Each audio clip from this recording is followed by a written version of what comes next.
Mkuu wa Chuo cha Taifa cha Ulinzi Tanzania, Balozi Meja Jenerali Wilbert Augustine Ibuge amesema lengo la serikali ya Tanzania kuanzisha chuo hicho ni kwa ajili ya mafunzo ya kimkakati na uzalendo wa nchi, na chuo hicho hakihusiki na kutoa mafunzo na mbinu za kivita. Mwanahabari wetu Faruk Karim anaripoti zaidi.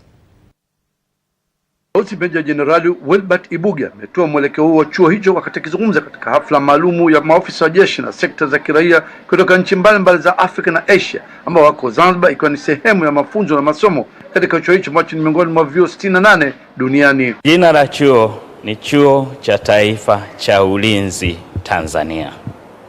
Maana yake ni nini?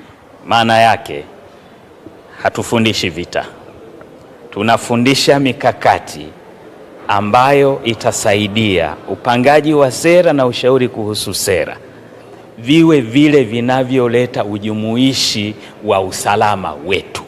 Maafisa 72 kutoka nchi za kadhaa za Afrika na Asia na maafisa 50 kutoka hapa nchini ulifunguliwa na Waziri wa Fedha na Mipango wa Zanzibar, Dr. Juma Malika. Kuongeza pia namba ya wanafunzi wa Tanzania lakini pia wakiwa wa Zanzibar, ingawa kulingana na capacity yao, carrying capacity, sasa wamefikia mahali ambapo hawawezi compromise idadi ya watu, lakini quality ya training wanayotoa.